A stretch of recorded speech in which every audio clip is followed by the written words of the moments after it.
नमस्कार दोस्तों, मैं शिवतन पांडे आपका पुनः स्वागत करता हूं महर्षि पाराशर एस्ट्रो ज्योतिष में। दोस्तों, हमारी जो डिस्कशन इस समय चल रही है मिथुन लग्न है। मिथुन लग्न के प्रथम भाव और द्वितीय भाव यानी फर्स्ट और सेकंड हाउस के विषय में हमारी डिस्कशन हो चुकी है। आज जो हमारी डिस्कशन होनी तृतीय भाव यानी थर्ड हाउस में क्या है? सिंह राशि। सिंह राशि का स्वामी कौन है? सूर्य है, और सूर्य खुद अपनी राशि पे बैठे। सूर्य अपनी खुद की राशि में बैठे, तो आप इसमें क्या अच्छा क्या बुरा कहेंगे और उसका फल क्या होगा वो हम देखेंगे। मिथुन लग्न के तृतीय भाव में सूर्य का फल, ठीक है। मिथुन लग्न तीसरा भाव सिंह राशि के सूर्य, तो आप यह भी कह सकते हैं मिथुन लग्न के सिंह राशि के सूर्य का फल। मिथुन लग्न के तृतीय भाव में सिंह राशि के सूर्य का फल। अब देखिए, लग्नेश हमारे क्या है? बुध है। सिंह राशि किन नक्षत्रों से बनती है? मघाचा पूर्वा फाल्गुनी पादे सिंहा। मुघाचा पूर्वा फाल्गुनी उत्तरा पादे सिंहा। कहने का मतलब मघा, पूर्वा फाल्गुनी, उत्तरा फाल्गुनी तीनों नक्षत्रों से हमारी सिंह राशि बनती है। मघा नक्षत्र के स्वामी हमारे केतु 4 चरण। पूर्वा फाल्गुनी के नक्षत्र के स्वामी हमारे शुक्र, वो हो गए 4 चरण। और उत्तरा फाल्गुनी नक्षत्र के स्वामी एक चरण होगा, वहाँ के स्वामी हमारे सूर्य देवता खुद। अब देखिए तृतीय भाव का क्या है? संघर्ष, पराक्रम, परिश्रम, छोटा भाई आदि बहन का संबंध, सुहृद संबंधी जो आपके आत्मीय हैं, जो खून का रिश्ता तो नहीं है मगर आत्मीय है जो, उनका भी हम यहीं से तृतीय भाव से विचार करते हैं।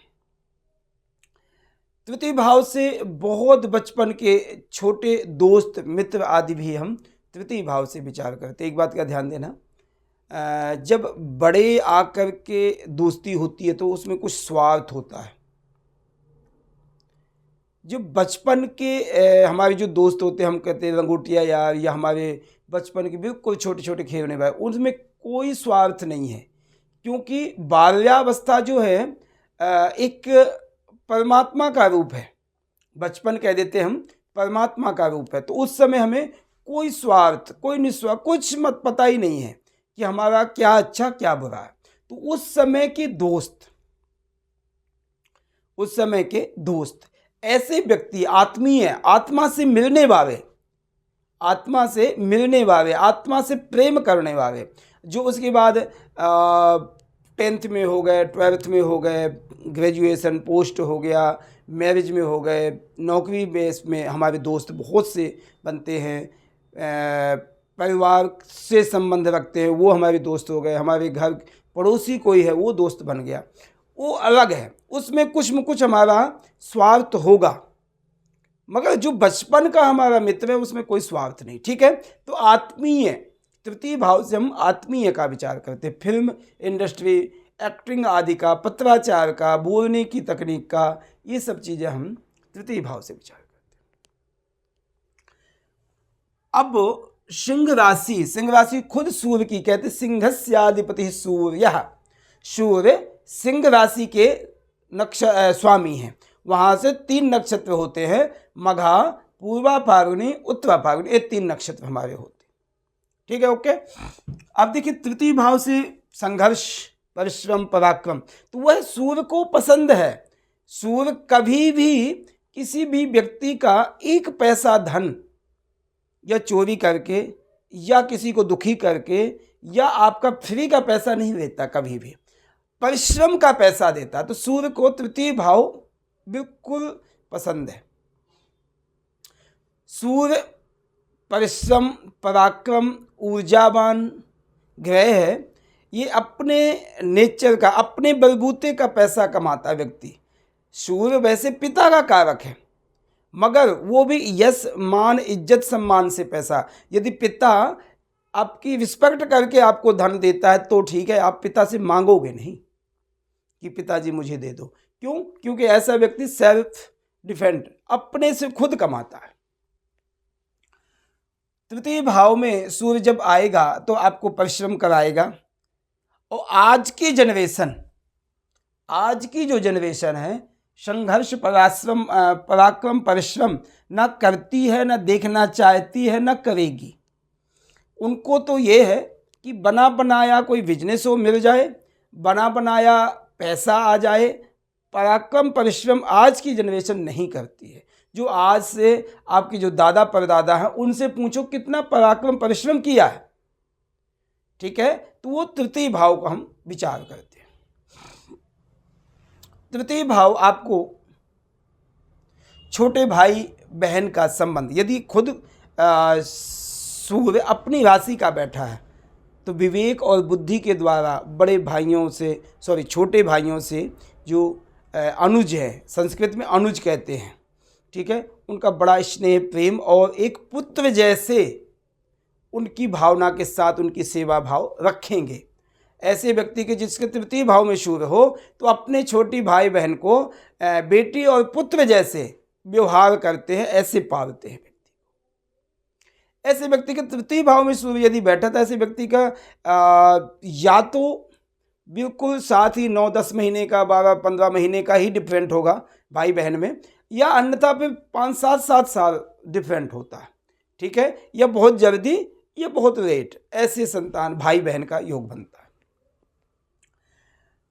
तृतीय भाव में ऐसा व्यक्ति इज्जत मान सम्मान कमाएगा तो कहाँ? फिल्म इंडस्ट्री में, गान विद्या में नहीं कह सकता, एक्टिंग में, स्टंटिंग में, डांस में, ये सब चीज़ों में सूर्य हमें वो करेगी। क्योंकि परिश्रम है, डांस गाना उतना परिश्रम नहीं है जितना डांस में तो खून पसीना, बिल्कुल पसीना बहाना पड़ता, सारे दिन प्रैक्टिस करनी होती है। जो गाने की है गले से महत्व, गले का जोर रखता है, और जो डांसिंग है पूरे शरीर की होती है, तो सूर्य को पसंद है।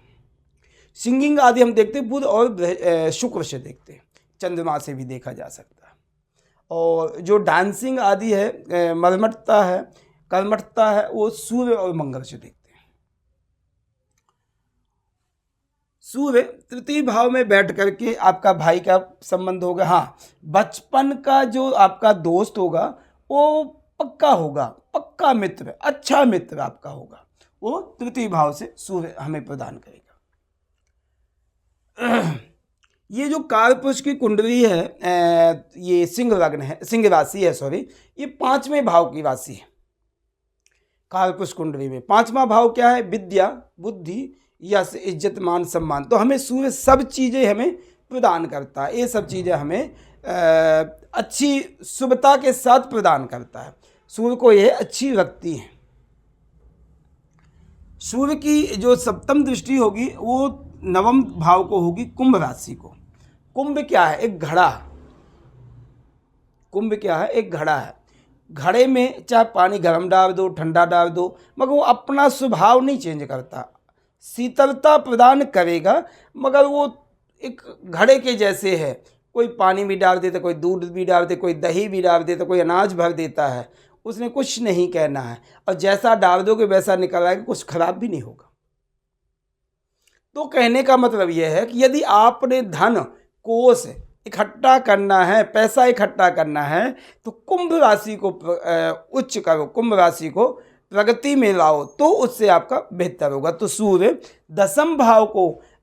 9वें भाव को कुंभ राशि को देखेंगे तो ऐसा व्यक्ति धनी होता है, पिता से धन कमाता है, पिता के द्वारा धन मिलता है, और ऐसा व्यक्ति पिता से संबंध अच्छे रखता है। हालांकि शनि का संबंध है उसमें, शनि और सूर्य की आपस में मित्रता नहीं है, मगर दृष्टि संबंध लगभग सूर्य के अच्छे हैं, ठीक है। उसमें भी यदि शनि अच्छी पोजीशन में बैठा, नीच आदि अवस्था में नहीं बैठा है, तो आपको शनि अच्छा फल प्रदान करेगा, शुभता प्रदान करेगा, आपको धार्मिक यात्राएं कराएगा, पोस्ट ग्रेजुएशन कराएगा, पढ़ाई लिखाई अच्छी कराएगा, धन अच्छा कमाएंगे, शनि से संबंधित धन आपको कमाना होगा, आपका बिजनेस अच्छा होगा।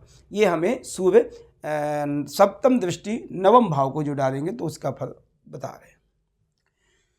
अब देखिए, ऐसा है कि सूर्य अपनी राशि में बैठे तो आप कितना फल अच्छा कह सकते हैं? आप तो कहेंगे 100%, मगर वह 100% नहीं है। 100% आप फल नहीं कह सकते हैं। उसका रीजन क्या है कि हमें सूर्य को देखना होगा किस नक्षत्र में है। यदि मघा नक्षत्र में तो केतु का रिप्रेजेंट, केतु का प्रभाव देखना पड़ेगा। केतु की क्या पोजीशन है आपके चार्ट में, वही फल प्रदान करेगा। क्योंकि नहीं यही होगा कि केतु यदि आपको पापी ग्रह होते हुए पीड़ित करता है तो आपके जीवन में संघर्ष ही चलेगा, धन नहीं इकट्ठा कर पाओगे, इज्जत मान सम्मान भी नहीं मिलेगा आपको। ठीक है ना। तो केतु यदि मघा नक्षत्र में है, केतु का जो मघा नक्षत्र है, ऐसे व्यक्ति तांत्रिक विधियों से परेशान रहता है, ऐसे व्यक्ति तंत्र मंत्र सीखने की कोशिश करता है, ऐसा व्यक्ति कामयाब भी होता है, मगर जब गलत रास्ते पे जाता है तो सब भ्रष्ट कर देता है। तो केतु के लक्षण, इसलिए सूर्य को मघा नक्षत्र में जाना उतना श्रेष्ठ नहीं है। यदि केतु की पोजीशन अच्छी, उच्चादि अवस्था है, बुध बृहस्पति से युति है, तो हालात अच्छे रहेंगे। सूर्य यदि पूर्वा फाल्गुनी नक्षत्र में, तो वहाँ के स्वामी क्या है, शुक्र है। शुक्र इस चार्ट में कोई अच्छे योग कारक नहीं है, क्योंकि द्वादश भाव के स्वामी है। हालांकि मिथुन लग्न है, पंचम भाव के स्वामी हैं, अच्छे हैं। तो कहने का मतलब यह है कि ऐसा व्यक्ति अपने जीवन में वाणी के द्वारा, अपनी एजुकेशन के द्वारा, अपनी पढ़ाई के द्वारा पैसा कमा करके अपना जीवन यापन करेगा। और यदि सूर्य उत्तरा फाल्गुनी नक्षत्र में, तो उनका खुद का नक्षत्र है, एक चरण आएगा, मगर वो आपको अच्छा फल देगा। यदि इस चार्ट में शनि की पोजीशन, बृहस्पति की पोजीशन अच्छी रह गई, शुक्र की पोजीशन, तो ऐसा व्यक्ति IAS आदि, अच्छी पुलिस अधिकारी में UPS आदि ऐसे पोजीशन को लेके जाएगा, कामयाब भी होगा। तृतीय में बैठ करके, क्योंकि ये बात का ध्यान देना, जो आप यह कहें कि IAS UPSC आदि बहुत जल्दी इजी है कि कुछ नहीं है, बहुत कुछ वहाँ मेहनत। व्यक्ति कभी अपना पूरा जीवन लगा देता है उसमें, उसके बाद आपको मिल तो जाएगा कि हाँ ये डिस्ट्रिक्ट आपने देखना, मगर उस डिस्ट्रिक्ट में कैसे कैसे क्रिमिनल, कैसे कैसे राजनेता, कैसे कैसे लोगों से आपको भिड़ना पड़ता, कैसे कैसे लोगों से आपको मिलना पड़ता, वो बहुत संघर्ष है। कहीं किसी चीज़ का प्रेशर, कहीं किसी चीज़ का प्रेशर, उसको हैंडल करना, यही तो संघर्ष और जीवन में क्या है। तो ये उत्तरा फाल्गुनी नक्षत्र सूर्य के लिए बहुत श्रेष्ठ है, अच्छा फल दे रहा है, मगर उस फल के लिए हमें मेहनत, संघर्ष, पराक्रम, परिश्रम आदि करना पड़ेगा। और अच्छी उच्चाभिलाषी मतलब अच्छी पोजीशन में आप जा करके यश मान सम्मान प्राप्त कर सकते हैं। ठीक है, तो ये हमारी डिस्कशन थी। सूर्य तृतीय भाव में यदि बैठा है और मघा पूर्वा फाल्गुनी नक्षत्र में, तो ठीक ठाक है। यदि उत्तरा फाल्गुनी नक्षत्र में, सबसे बेस्ट आपको फल देगा। तृतीय भाव का पूर्णतया से आपको फल प्रदान करने की कोशिश करेगा। संघर्ष, परिश्रम, पराक्रम आदि कराएगा तो, मगर उसमें आपको अग्रगण्य बनाएगा, आपको इज्जत मान सम्मान प्रदान करेगा। आप अपने पिता से ज़्यादा धन कमा करके यश मान सम्मान, मान प्रतिष्ठा कमा सकते हैं। ठीक है, तो ये हमारी लग्न थी, मिथुन लग्न के तृतीय भाव में सिंह राशि के सूर्य का फल, ये हमने डिस्कशन किया है। प्लीज़ आपसे रिक्वेस्ट ये है कि आप यदि हमारे चैनल को अभी तक सब्सक्राइब नहीं किया तो प्लीज़ ज़रूर सब्सक्राइब करें, और कमेंट भी करें, आप लाइक भी करें प्लीज़ हमारे चैनल को, तो बहुत अच्छा होगा। धन्यवाद, नमस्कार।